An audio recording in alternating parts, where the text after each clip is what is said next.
Hi viewers, welcome back to AM academy. It's been a month. 4 వారాల క్రితం మా YouTube ఛానల్లో లాస్ట్ వీడియో పెట్టాను.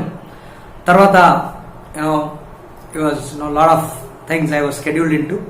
సో అందుకే యూట్యూబ్ ఛానల్లో రాలేకపోయాను. నా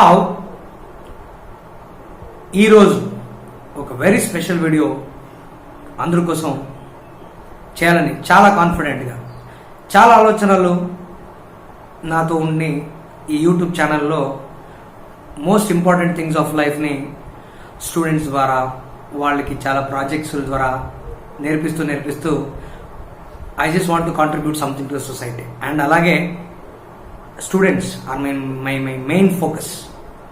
ఎందుకంటే మనం ఎప్పటికీ ఈ తరాలే కాదు, ఇది మీ శివ తెలుసు కదా నా పేరు, ఈ తరాలు కాదు, ఎన్నో తరాలుగా మనం వచ్చే నెక్స్ట్ జనరేషన్కి ఏదైనా మంచిది ఇవ్వాలి అనే ఆలోచన మనిషికి మాత్రం ఉంటుంది.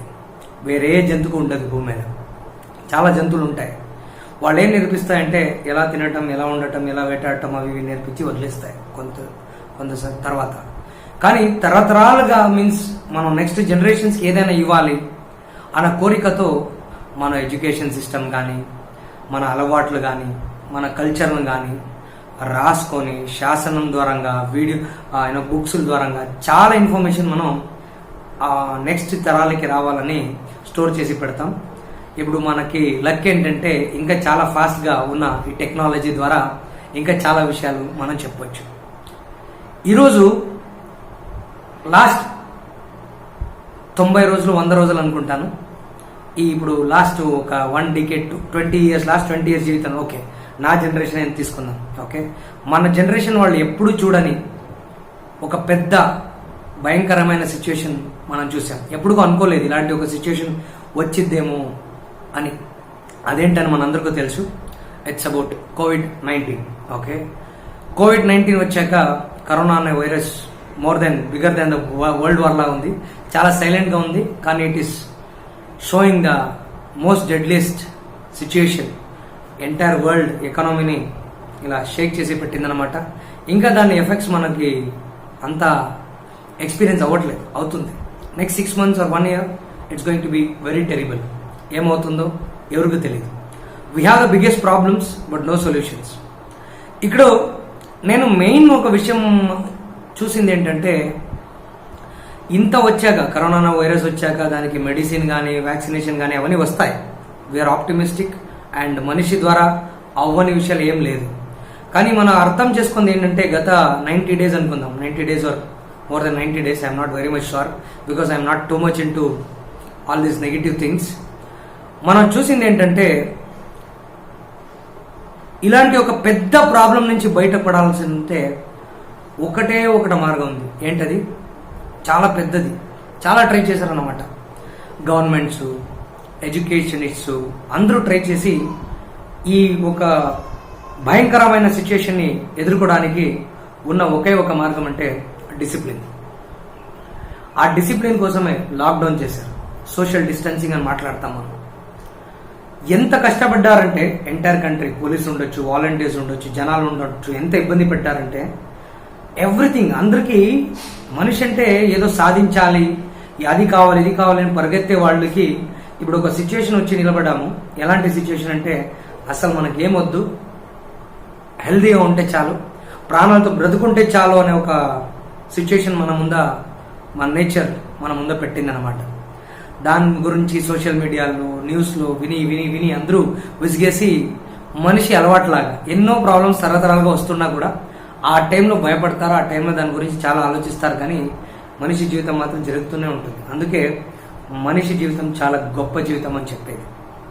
ఇప్పుడు నేను మాట్లాడబోయే ఒక విషయం ఏంటంటే, అంత కష్టపడి డిసిప్లిన్గా ఉంటే, సోషల్ డిస్టెన్సింగ్గా ఉంటే, ఇలా ఉండాలి, ఇలాంటి జీవిత శైలి ఉండాలి అని చెప్పి చాలా కష్టపడి అందరితో బలవంతంగా చేపించినా ఎన్ని రోజులు చేపించగలగారు? అవలేదు. చూడండి, ఎంటైర్ లాక్డౌన్ ఉన్నప్పుడు everything was strict, everything was under control. All of a sudden ఇంకెన్ని రోజులు కంట్రోల్ చేయగలుగుతాం మనం? కంట్రోల్ చేయలేమని ఒక ఆలోచనలతో let's go ahead with that. ఇప్పుడు ఎవరు దీనికోసం రెస్పాన్సిబిలిటీ తీసుకోరు. వాళ్ళే రెస్పాన్సిబిలిటీ తీసుకోవాలి. ఇలాగే స్కూల్ ఎడ్యుకేషన్ సిస్టంలో కూడా స్టూడెంట్స్ గురించి రెస్పాన్సిబిలిటీ తీసుకునే ప్రతి ఒక్క పేరెంట్ ఉంటారు, ప్రతి ఒక్క టీచర్ ఉంటారు, ప్రతి ఒక్కరు ఉంటారు. Everybody are responsible. They take care of every student who is studying in education. అక్కడ ఇక్కడ నాకేం తేడా కనిపించట్లేదు. అక్కడ కూడా అలాగే డిసిప్లిన్ రావాలంటే చాలా యాక్షన్స్ తీసుకుంటాం. కానీ ఒక్కసారి యాక్షన్ తీసుకోలేకపోతే, ఒక లిమిటేషన్ అనేది వచ్చేస్తే మళ్ళీ డిసిప్లిన్ వెళ్ళిపోయింది. So what is the best thing? Self discipline. Self discipline అనేది చాలా ఇంపార్టెంట్. సో మాక్సిమం పర్సనాలిటీ డెవలప్మెంట్లో నేను ఎప్పుడు చెప్పేది ఏంటంటే, స్ట్రిక్ట్ డిసిప్లిన్ అది డ్రామా చెప్పిస్తుంది, నటన చెప్పిస్తుంది.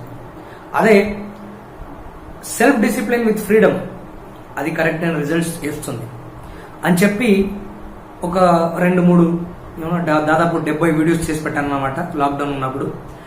అవన్నీ ఒక్కొక్క వీడియోకి ఒక్కొక్క మెసేజ్ ఉంది.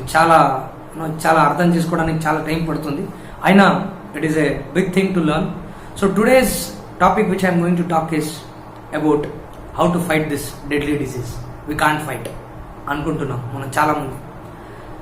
కానీ అందరికీ తెలిసి ఆయన నమ్మని ఒక్క సోర్స్ ఉంది దీన్ని ఆపడానికి. That is nothing but yoga. Yoga వదిలేస్తే ఇంక ఏ యోగాని ప్రాక్టీస్ చేసే ప్రతి ఒక్కరికి, యోగా అంటే జస్ట్ ఆసనాలు కాదు, యోగాలో చాలా విషయాలు ఉన్నాయి. దాన్ని మెయింటెనెన్స్ మాన్యువల్ అని చెప్పి ఒక ప్రాజెక్ట్ ద్వారా జనాలకు అందుబాటు చేయాలని చాలా ట్రై చేస్తున్నాను, ఓకే, స్టూడెంట్స్ ద్వారా. కానీ because of the corona, because of this lockdown situation, because of all these things అది అంత రీచ్ అవ్వట్లేదు. ఏదో ఒక రోజు that will come in to practice. So ఈరోజు నేను మాట్లాడేపోయే చాలా వెరీ ఇంపార్టెంట్ విషయం ఏంటంటే, ఇలాంటి డిసీజెస్ ఎక్కడికి వస్తాయి? First mental diseases. ఏంటి మెంటల్ డిసీజ్? కరోనా మనకి ఫిజికల్గా ఎంత అటాక్ చేసిందో లేదో తెలీదు, కానీ మెంటల్గా చాలా అఫెక్ట్ చేసింది అందరికీ. ప్రపంచం మొత్తం ఓన్లీ టెన్షన్. ఇప్పుడు కూడా భయంతో ఉనుగుతున్నాం. కానీ corona should not effect mentally. How to handle that mentally అనడానికి యమ నియమ అనే 2 లిమ్స్ ఉన్నాయి యోగాలో. Okay, I told yoga has 8 limbs. Okay, 8 limbs ఉన్నాయి 8 పార్ట్స్లో. దాంట్లో 3rd పార్ట్ ఈరోజు మాట్లాడబోతున్నాం. ఫస్ట్ 2 పార్ట్ నేను ఆల్రెడీ మాట్లాడాను, యమ గురించి, నియమ గురించి. ఆ వీడియోస్ డిస్క్రిప్షన్ లింక్లో ఉంటుంది, కావాలంటే ఒకసారి చూడండి. కాస్త గ్రాఫికల్గా ఎక్కువ ఉంది, ఇక మీద కాస్త చాలా సింపుల్గా ఉండాలి అని చెప్పి వితౌట్ ఎనీ గ్రాఫిక్ కానీ న్యాచురల్గా ఉండాలని I'm going without those backgrounds and all those crazy things. Okay, so ఏంటంటే ఇప్పుడు the 3rd limb is called asanas. యోగాలో చాలా ఇంపార్టెంట్ ఆసనాస్ అంటాం కదా, పోస్చర్స్. అబౌట్ 84 ఆసనాస్ ఉన్నాయి పతంజలి మహర్షి పతంజలి యోగా సూత్రాలు. చాలా డిసిప్లిన్తో నేర్చుకోవాల్సిన ఆసనాలు అవన్నీ. It requires lot of సస్టైనిటీ. ఈ ఆసనాస్ అని నేర్చుకోవడానికి ద రైట్ గురువు ఉండాలి. చాలా మంది ప్రాక్టీస్ చేసే వాళ్ళు ఉంటారు, వాళ్ళతో నేర్చుకోవచ్చు. కానీ జస్ట్ ఒట్టి ఏదో తెలియకుండా నేర్చుకుంటే అది మనం పాటించమని నాకు తెలుసు. So to give the awareness, this video is going to help everybody who is going to watch this video. So పూర్తిగా వీడియో వాచ్ చేయండి. దాదాపు 20 మినిట్స్ మీకు నాకు ఇవ్వాల్సి వస్తుంది. ఆల్రెడీ 8.5 మినిట్స్ వచ్చింది. So what I want to say is, watch the full video. Like చేయండి, like చేస్తే కమెంట్ చేయండి, డిస్లైక్ అయితే కూడా డిస్లైక్ చేసి కమెంట్ చేయండి, షేర్ చేయండి, సబ్స్క్రైబర్స్ పెంచండి. World needs such informations now at this current point of time. ఇప్పుడు మనందరూ ఇంద్రుడిని చూసామంటే విన్నాం, సినిమాలో చూసాము, స్టోరీలో విన్నాం. ఇంద్ర అనే ఒక క్యారెక్టర్. ఇంద్ర అంటే మన చిరంజీవి సార్ది ఇంద్రసేనారెడ్డి సినిమా గురించి నేను మాట్లాడట్లేదు. ఐఎమ్ టాకింగ్ అబౌట్ ఇంద్ర, స్వర్గలోకంలో అధిపతి, రాజా. ఆయన దగ్గర ఒక పెద్ద ఆయుధం ఉంది. ఏంటది? వజ్రాయుధం అంటాం. ఆ వజ్రాయుధం ఎటువంటిదంటే, ప్రపంచంలో ఏ దుష్ట శక్తి వచ్చినా దాన్ని ఫైట్ చేసే కెపాసిటీ ఉన్న ఒకే ఒక ఆయుధం అంటే వజ్రాయుధం. అది అలాంటి ఒక ఇంద్రుడు ఉన్నాడో లేదో మనకు తెలియదు, మనం చూడలేదు. అలాగే అలాంటి ఒక ఆయుధం ఉందో లేదో తెలియదు, కానీ ఆ స్టోరీలో ఒక ఉంది. ఆ ఇంద్రుడి వజ్రాయుధం ఎలా చేశారు? ఒక ఋషిది, మీన్స్ ఋషి, ఓకే, మహర్షి, సంత్ అంటాం కదా, అలాంటి ఒక ఋషిది పేర్లు డీటెయిల్స్ అన్ని మనకు చాలా డెప్త్గా వెళ్ళక్కర్లేదు. ఆయనది స్పైన్ అంటాం కదా, మన బ్యాక్ బోన్ ఉంటుంది, spine, the central the support of the nervous system of the human being. ఆ స్పైన్ నుంచి చేసి ఇచ్చిందనమాట. మీరు కరెక్ట్గా చూస్తే, ఓకే, ఆ స్పైన్ అలాగే కనిపిస్తుంది, ఓకే, అలాగే ఉంటుంది. It is made up of that spine. ఎన్నో సంవత్సరాలుగా ఆయన తన బాడీలో ఉన్న యోగాని చేసి ఆ ఎనర్జీ మొత్తం ఆ స్పైన్లో దాచిపెడితే ఆ స్పైన్ ద్వారా ఇంద్రుడికి వజ్రాయుధ ఇచ్చారన్నమాట దేవతలు. సో ఇప్పుడు నేను ఈ ఎగ్జాంపుల్ ఎందుకు చెప్తున్నానంటే, నేను ఇందాకే చెప్పాను, కరోనా అనేది మెంటలీ ఫిజికల్ కన్నా మెంటలీ ఎక్కువ మనకు టెన్షన్ ఇస్తుంది. దానికి సొల్యూషన్ మనం ఆల్రెడీ వెతుక్కున్నాం. ఇప్పుడు జనాలు కూడా అంత పట్టించుకోవట్లేదు, భయం లేకుండా తిరుగుతున్నారు, ఎవ్రీథింగ్ ఈజ్ హ్యాపెనింగ్. కానీ ఫిజికల్గా మనం ఎటువంటి పరిస్థితుల్లో ఆ వైరస్ విరుద్ధం పోరాడాలంటే ఉన్న ఒకే ఒక మార్గం ఏంటంటే చాలా సింప్లిఫైడ్ మార్గం. లాంగ్ టర్మ్లో కరోనానే కాదు, ఎటువంటి డిసీజ్ అయినా ఒక లాంగ్ టర్మ్లో కావాల్సిన ఒకే ఒక వెపన్ అంటే యోగా, దట్ ఈస్ ఆసనాస్. ఆ ఆసనాల గురించి let's discuss what is that. Okay, మనందరికీ తెలుసు ఇంద్రుడి దగ్గర అలా ఉంది అని. ఓకే, ఇప్పుడు ఒక ఆర్టికల్ ఉంది, ఒక స్టూడెంట్ రాసిన ఆర్టికల్. ఓకే, దానిని చదువుతూ అక్కడున్న పాయింట్స్ అంతే కవర్ చేయడానికి నేను ట్రై చేస్తాను. So what says a student he's return this. ఆ స్టూడెంట్ ఎవరు ఏమనేది will see in future videos. What is return అంటే, హలో ఇంద్ర, మనందరినీ ఇంద్ర అంటున్నారు. I would like to remind you of some facts related to you which you may know or may not know. అంటే నేను కొన్ని విషయాలు మీకు చెప్పబోతున్నాను, అది మీకు తెలిసి ఉంటుంది లేకపోతే తెలియకపోవచ్చు. మనందరికీ తెలిసినట్టు ఇంద్రుడికి చాలా పవర్ఫుల్ వెపన్ ఉంది, ఇందాకే చెప్పాను సేమ్ పాయింట్. అలాంటి ఇండియన్ మైథాలజీ స్టోరీలో అది ఉంది.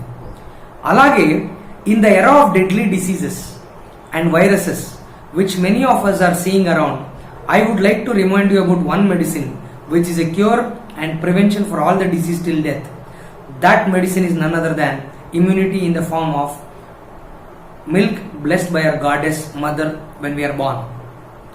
చాలాసార్లు నేను చెప్పాను గ్రాటిట్యూడ్ కావాలి. నేను ఎప్పుడైనా గ్రాటిట్యూడ్ గురించి మాట్లాడితే, సార్ మీకు అసలేం మతిమరపా, మీకేం బుద్ధి లేదా అంటారు చాలామంది సైన్స్లో రిలేటెడ్ పీపుల్. గ్రాటిట్యూడ్కి ఇమ్యూనిటీకి సంబంధం ఏంటని ఇందాకే ఈ మధ్య ఒక సోషల్ మీడియాలో కూడా ఐ గాట్ వన్ పెద్ద ఇంద్రప్రస్థ ఏదో డయాగ్నోస్టిక్ సెంటర్ నుంచి. సో నేను మాట్లాడబోయే టాపిక్ ఇంద్ర గురించి, దానికి సంబంధం ఉంది. Look at the nature how it is coinciding everything.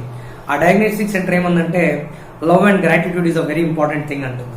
మనం పుట్టినప్పుడు ఫస్ట్ మా బాడీలోకి ఎంటర్ అయ్యేదే ఆక్సిజన్తో పాటు మదర్స్ మిల్క్. దాంట్లో ఇమ్యూనిటీ మా తల్లి దేవత మాకు ఇచ్చుంటుంది. ఆ ఇమ్యూనిటీని అలాగే ఉంచాలి, పెంచాలంటే మన గ్రాటిట్యూడ్ చూపించాలి, దాన్ని అప్పుడప్పుడు తలుచుకుంటుండాలి. ఏదైతే మనం ఎక్కువ తలుచుకుంటామో అది మనతోనే ఉంటుంది. మీరు కావాలంటే చూడండి, మీరు ఎవరైనా ఎక్కువ ప్రేమిస్తారో వాళ్ళకి ఎంత గౌరవం ఇస్తారో అంత కృతజ్ఞత చూపిస్తారు, వాళ్ళు ఎప్పటికీ మీతోనే ఉంటారు. కానీ వాళ్ళని తలుచుకోకపోతే, వాళ్ళ గురించి ఆలోచించకపోతే వాళ్ళు మిమ్మల్ని వదిలేసి వెళ్ళిపోతారు. మనం చాలామంది ప్రతిరోజు తలుచుకోవాల్సింది ఏంటి? ఇప్పుడు ఆరోగ్యానికి ఇమ్యూనిటీ గురించి తెలుసుకుంటున్నాం. ఇమ్యూనిటీ అని వెంటనే we need to thank our mothers for giving the immunity through her milk. So now we think we have one heart, but science has proved that we have two more parts like hearts, which does exactly what heart does to us. The heart pumps blood to the parts located higher than its position till the top of the head, to the lower parts till the feet. The calf muscles in our legs also does the exact job like heart and pumps the blood to the higher parts again. ఇక్కడ మీరు చాలా కేర్ఫుల్గా చూస్తే ఒక student what the student has collected information from science అంటే, మనకి calf muscles ఉంటాయి. Calf muscles అంటే తెలుసు కదా, నీ కన్నా కింద ఉంటుంది. తెలుగులో ఏమంటారు I'm not very sure. Okay, you please do check for that. ఆ బ్యాక్లో ఉంటుంది, సాఫ్ట్గా ఉంటుంది. ఆ కాఫ్ మజిల్స్ ఉంటాయి, 2 లెగ్లు కాఫ్ మజిల్స్ ఉంటాయి. మనం దాని గురించి ఎక్కువ పట్టించుకోము. Actually that is one more heart of human body. ఏంటంటే మన బాడీకి బ్లడ్ సర్క్యులేట్ చేయడానికి హార్టే చాలా ఇంపార్టెంట్. హార్ట్ ఇక్కడ ఉంటుంది. హార్ట్ పని ఏంటి? ఇక్కడి నుంచి ఇక్కడ దాకా బ్లడ్ సర్క్యులేట్ చేయాలి, మొత్తం బాడీ బ్లడ్ సర్క్యులేట్ చేయాలి. కిందకి బ్లడ్ సర్క్యులేట్ చేయాలంటే అంత కష్టం ఏం లేదు, ఎందుకంటే గ్రావిటీ కూడా తోడు ఉంటుంది. కానీ పైకి సర్క్యులేట్ చేయాలంటే ఎక్కువ పంప్ చేయాలి. అందుకే చాలా మంది చెప్తారు ఎక్కువ టెన్షన్ తీసుకోవద్దు, హార్ట్ ప్రాబ్లం వస్తుంది. ఎక్కువ టెన్షన్ తీసుకుంటే ఇక్కడ ప్రెషర్ పట్టింది, ప్రెషర్ ఇక్కడ పట్టింది, అప్పుడేమవుతుంది? It requires lot of blood. So heart pumps lot of blood to the brain అనమాట. సో తనకున్న గ్రావిటీలో ఇక్కడి నుంచి ఇక్కడికి పంపిస్తుంది. కానీ ఫీట్ దాకా వెళ్ళిన బ్లడ్ని పైకి ఎలా రప్పించడం? ఇది మనం ఎవరు ఆలోచించాం కదా. ఇప్పుడు ఫర్ ఎగ్జాంపుల్ మన సంప్లో వాటర్ ఉంటే ఒక సబ్మర్సిబుల్ పంప్ పెట్టి వాటర్ని ట్యాంక్ దాకా పంపిస్తాం. అలాగే నేచర్ అనొచ్చు, దేవుడు అనొచ్చు, whatever you call it as, వాళ్ళు చాలా తెలివిగా అక్కడ కూడా కాఫ్ మజిల్స్ పెట్టి ఆ బ్లడ్ ని కింద నుంచి పైకి దాకా పంప్ చేసేలాగా చేశారనమాట. అదొక పాయింట్ ఉంది. Just we're understanding what it is. First మేమేమో అర్థం చేసుకున్నాం, immunity has come for us. Immunity already ఉంది, దాన్ని తలుచుకోవాలి, దాన్ని ప్రేమించాలి, దాన్ని పెంచాలంటే ముందు లోపల నుంచి పెంచాలి. మీరు ఎంత బయట నుంచి ఆ ఫుడ్ తినండి ఇమ్యూనిటీ వస్తుంది, ఈ ఫుడ్ తినండి అన్నా లోపల నుంచి దాన్ని తలుచుకోకపోతే, దాన్ని ప్రేమించకపోతే the immunity will not grow. You need to thank, కృతజ్ఞతలు ఖచ్చితంగా చెప్పాలి. రెండోది ఏంటంటే మనకు తెలిసేది ఏంటంటే ఇంకా 2 ఉన్నాయి హార్ట్ లాంటివి, ఓకే, కాఫ్ మజిల్స్, దాని గురించి. అలాగే ఇంకో చాలా ఇంపార్టెంట్ విషయం ఉంది మన బాడీలో. Along with the blood there is one more liquid which flows everywhere in our body which is called as lymphatic liquid. ఏంటి? Lymphatic liquid, LYMPHATIC, lymphatic liquid. The role of this liquid is to carry medicines generated to cure and prevent any disease in the world inside our body from different glands. Unlike heart, there is no device to pump this liquid in our body. This liquid is very necessary and should be circulated all over to keep us healthy, which is possible only by stretching all your body parts and generating heat internally, which is only possible by asanas, also called as yogasanas. The third limb of Maharishi Patanjali's Yoga Sutra. ఇప్పుడు మూడో విషయం, first విషయం ఏమనుకున్నాం? Immunity. Second విషయం calf muscles. Third విషయం ఏంటంటే మన బాడీలో చాలా గ్లాండ్స్ ఉంటాయి. ఒక్కొక్క గ్లాండ్స్ పని ఏంటి? ఒక్కొక్క హార్మోన్ కానీ మెడిసిన్ కానీ తయారు చేయడం. ఇప్పుడు బయట నుంచి మనం ఏదైనా ఆ డిసీజ్ వచ్చిందనుకోండి, ఒక టాబ్లెట్ వేసుకుంటాం. మనం ఏమనుకుంటాం? ఆ టాబ్లెట్ నుంచి నాకు మెడిసిన్ వచ్చిందని. No, that's wrong. ఆ టాబ్లెట్ ఏం చేస్తుందంటే మన బాడీలో ఉన్న ఆ పర్టికులర్ గ్లాండ్ని యాక్టివేట్ చేసి అక్కడి నుంచే మెడిసిన్ యాక్టివేట్ అయింది. Every medicine on earth is just to activate the particular cell or gland in the body to make it function properly. So ఇప్పుడు అలాంటి గ్లాండ్ ఎక్కడెక్కడో ఉంటాయి బాడీలో, అన్ని రకాల చోట్ల ఉంటాయి. సో అవన్నీ చాలా రకరకాల మెడిసిన్స్ చేసేప్పుడు అవన్నీ పార్ట్కి కావలసిన పార్ట్కి పంపించాలంటే ఒక మీడియం కావాలి, లైక్ బ్లడ్ మనకి న్యూట్రిషన్స్ అవన్నీ పంపిస్తాయి కదా, మినరల్స్. అలాగే ఈ మెడిసిన్స్ పంపించడానికి బ్లడ్తో పాటు లింఫాటిక్ లిక్విడ్ అనే ఒక లిక్విడ్ మన బాడీలో ఉంది. సో దాన్ని కూడా పంప్ చేయడానికి హార్ట్ లాంటిది ఒక మిషన్ లేదు. ఇది బ్లడ్తో పాటు వెళ్తుంది, ఓకే, కానీ that moves when your body is heated. మీకు తెలుసు, ఎప్పుడైనా ఏదైనా ఫ్లూయిడ్ని చాలా హీట్ చేస్తే it will move around, molecules అది ఇది చాలా చదువుంటారులేండి, అంత డెప్త్గా వెళ్ళాల్సి అక్కర్లేదు, ఓకే. సో నేనేమంటానంటే ఇప్పుడు ఆ లింఫాటిక్ లిక్విడ్ని బాడీ మొత్తంలో వెళ్ళాలంటే వీ నీడ్ టు స్ట్రెచ్, బాడీని స్ట్రెచ్ చేయాలి. ఫర్ ఎగ్జాంపుల్ ఇప్పుడు ఈ బాడీ ఉంది, స్ట్రెచ్ చేస్తున్నాను, okay, stretch, relax. How to stretch your face? Stretching the face. అప్పుడేమవుతుందంటే ఆ స్ట్రెచ్ చేసినప్పుడు అక్కడ ఫ్లూయిడ్ హీట్ జనరేట్ అయ్యి it will get circulated, and that stretching is possible only with yogasanas. So third limb of yoga, చిన్న చిన్న asanas. Walking, brisk walking తీసుకోండి, 40 minutes, 1 hour. Just ఫోన్లో మాట్లాడుతుంటారు, ఏదో క్లాస్ ఉంటారంటారు, ఏదో చేస్తుంటారు, జస్ట్ వాక్. సో ఇవన్నీ మనకు తెలిసిందే కదా అంటారు, కానీ మీకు తెలుసు వాక్ చేయాలని. వాక్ చేస్తే ఏమవుతుంది చెప్పండి? The calf muscles become strong. So your heart, the second or third heart will get stronger and the lymphatic liquid flows around. So అప్పుడేమవుతుందంటే you will be having healthy immune system అనమాట. So అలాగే continue అవుతాయి. Now yes your right, now your thinking that ఇంకొక విషయం ఏంటి? ఇప్పుడు ఇందాక అన్ని చెప్పాను. మన స్పైన్ అంటే ఏంటి? అలాగే బెన్నెలుగు అంటాం కదా, అది బ్యాక్ బోన్. సో ఎప్పుడు చాలాసార్లు మనం చూసుంటాం, అందరికీ ఇలా స్ట్రైట్గా కూర్చోవాలని చెప్తారు. ఇప్పుడు ఇందాకే మీరు చూసారు, నేను ఇలా కూర్చున్నాను, కరెక్టా? ఇలా ఏదో క్యాజువల్గా ఇలా కూర్చున్నాను. ఎందుకు ఇలా కూర్చుంటాం? ఎందుకంటే మాకు ఇలా స్ట్రైట్గా కూర్చుంటే ఇక్కడ పెయిన్ వస్తుంది బాడీలో, బికాస్ అలవాట్లేదు కాబట్టి.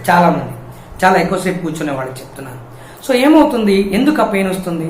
బికాస్ ఇలా స్ట్రైట్గా కూర్చుంటే మజిల్స్ మీద స్ట్రెస్ పడుతుంది, so muscles get pain. So నా ఇలా కూర్చుంటే రిలాక్స్ అవుతుంది, కరెక్ట్ ఆర్ నాట్? అవునా? ఇలా కూర్చుంటే హ్యాపీగా ఉంటుంది, హాయిగా ఉంటుంది. సో ఏంటంటే ఇక్కడ మనం చూడాల్సిన విషయం ఏంటంటే, చాలా మంది ఏమనుకుంటారు, ఇలా స్ట్రైట్ కూర్చుంటే బ్యాక్ బోన్ పెయిన్ వస్తుంది. బ్యాక్ పెయిన్ రాదండి, ఆ స్పైన్ ఉండేది స్ట్రైట్గా పెట్టాలని. సో ఇక్కడ ఏం చెప్పబోతున్నానంటే మజిల్స్ అండ్ బోన్స్కి ఉన్న డిఫరెన్స్. ఎక్కువ ప్రెషర్ మజిల్స్ మీద పడితే మజిల్స్ స్ట్రాంగ్ అవుతాయి, ఎక్కువ ప్రెషర్ బోన్స్ మీద పెడితే బోన్స్ వీక్ అవుతాయి. సో ఇలా కూర్చుంటే ఇదేని మీద ప్రెషర్ పట్టింది, మజిల్స్ మీద ప్రెషర్ పట్టింది. So muscles get tight. So ఏమంటానంటే స్ట్రైట్గా కూర్చోవడం కూడా ఒక అలవాటు అనమాట. ఇవన్నీ జరిగేదే ఆసనాస్లో, యోగాసనాలు. సింపుల్గా స్టార్ట్ చేయండి, చిన్న చిన్నగా. ఎందుకంటే చాలా టైం ఉంది మనతో. ఇటువంటి సిచ్యువేషన్లో మనం ఏదైనా కొత్తగా ట్రై చేయాలన్నమాట. కొత్త అలవాట్లు నేర్పించుకోవాలి. ఇలాంటి సిచ్యువేషన్ అవకాశం మళ్ళీ మనకు రాదు. నేనైతే కరోనా అనేది ఒక హ్యూమన్ కైండ్కి ఒక మంచి బ్రేక్ అనుకుంటాను.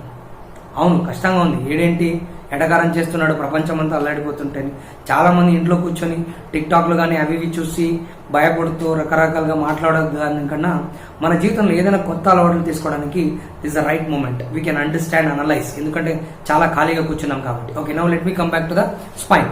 ఇప్పుడు బోన్ మీద ఎక్కువ ప్రెషర్ పడితే బోన్ వీక్ అవుతుంది, మజిల్స్ మీద ఎక్కువ ప్రెషర్ పడితే మజిల్స్ స్ట్రాంగ్ అవుతుంది. మనకి ఇప్పుడు మజిల్ స్ట్రాంగ్ కావాలి, బోన్ స్ట్రాంగ్ కావాలి. ఏం చేయాలి? స్ట్రైట్గా కూర్చోవాలి. ఒకేసారి కంటిన్యూస్ కూర్చోలేం కాబట్టి కొద్దిగా కాన్షియస్లో, అవును ఎక్కడో కూర్చుంటున్నాం, తెలియకుండా ఇలా కూర్చుంటున్నాం, క్లాస్లో వింటుంటాం, ఓకే ఇలా కూర్చుంటుంటాం. అప్పుడు చిన్న కాన్షియస్నెస్ రావాలి మనకి. ఎటువంటి కాన్షియస్నెస్? ఒరే నేను స్ట్రైట్గా కూర్చోవాలి, నా బ్యాక్ బోన్ స్ట్రాంగ్ అవ్వాలి. ఓకే, కాన్షియస్ కూర్చున్నాం. కాసేపు తర్వాత పెయిన్ వచ్చింది, కొంచెం రిలాక్స్ చేసుకుందాం మళ్ళీ. Then again sit straight. So this will make your spine straight and your muscle straight. ఇంకా ఒక చిన్న లాజిక్ చూద్దామండి. మన బాడీ స్ట్రైట్గా ఉందా? ఇక్కడెక్కడో హార్ట్ ఉంది, ఇక్కడెక్కడో కిడ్నీ ఉంది, స్టమక్ ఉంది, ఏం పార్ట్స్, చాలా పార్ట్స్ ఉన్నాయి లోపల. ఇప్పుడు దేవుడు సృష్టి చేసేప్పుడు ఇవన్నీ ఇలా హ్యూమన్ బీయింగ్ స్ట్రైట్ ఉంటే ఇక్కడ హార్ట్ ఉంది, కొంచెం గ్యాప్ తర్వాత స్టమక్ ఉంది, అలా ఉందా? అన్నీ ఇలా ఉందా? గ్యాప్స్ పర్టికులర్గా స్పేస్ ఉన్నాయన్నమాట మన బాడీలో. ఇప్పుడు మనం స్ట్రైట్గా కూర్చునే వల్ల ఏమవుతుంది? ఆ గ్యాప్స్ అలాగే మెయింటైన్ అవుతాయి. సో అన్ని బాడీలు కరెక్ట్గా పనిచేస్తాయి. అదే మనం ఇలా కూర్చున్నాం అనుకోండి, ఏమవుతుంది? ఈ హార్ట్ వెళ్ళి స్టమక్ మీద కూర్చుంటుంది, స్టమక్ వెళ్ళి ఇంకొక దేని మీద కూర్చుంటుంది. ఇప్పుడు మీ మీద ఒక నలుగురు కూర్చొని పనిచేయమంటే పనిచేస్తామా? చేయలేము. కరెక్ట్? అదే చెప్తున్నాను. చాలా సింపుల్ విషయాలే నేను మాట్లాడేది. నేను ప్రాక్టీస్ చేసేది కూడా చాలా సింపుల్ విషయాలే. పెద్ద విషయాలు నేను అంత పెద్దగా పట్టించుకోను కాబట్టి small things can make a big difference. మీరు యోగాసన చేస్తారో లేదో తెలీదు, ఓకే, ఏం చేస్తారో లేదో తెలీదు. కొన్ని విషయాలు నేను ఈరోజు చెప్పింది 4-5 పాయింట్లు. క్లీన్గా ఆలోచించండి. కుదిరితే ఏదైనా ఆన్లైన్ యోగా క్లాసెస్ కానీ, ఏదైనా యూట్యూబ్లో కానీ ఏదైనా మంచి గురుని సెలెక్ట్ చేసుకొని లర్న్ యోగా ఆల్సో అని చెప్తూ, అందరూ ఫియర్లెస్గా ఉండండి, కేర్లెస్గా ఉండకూడదు. This a difference between fearless and careless. Careless అంటే ఏంటి? ఏమీ చేయకుండా అడ్డంగా తిరిగేవాడు. ఫియర్లెస్ అంటే ఏంటి? కాషియస్గా అన్ని పనులు చేస్తూ కరోనా గురించి భయపడి ఇంట్లో కూర్చోలేము, ఏదైనా చేయాలి. కరోనా ఉంది, లాక్డౌన్ ఉంది, అది ఇది చాలా రీజన్ చెప్పుకుని ఇంట్లో కూర్చునే వాళ్ళు ఉన్నారు, వాళ్ళు కేర్లెస్. ఫియర్లెస్ అనేవాళ్ళు ఏంటి? అన్ని కాషియస్ స్టెప్స్ తీసుకొని వాళ్ళు పని చేసుకుని ముందుకు వెళ్తూనే ఉండాలి. మనం ఎప్పుడు ఆగకూడదు. సో ఇదే చెప్పాలనుకుంటున్నాను. So this about today's video. ఇంకా చాలా ఎగ్జైటింగ్ విషయాలు మీరందరూ ముందు తీసుకొస్తానని చెప్తూ మీతో సెలవు తీసుకుంటున్నాను. ఇట్లు మీ శివ. జై హింద్, జై ఆంధ్ర.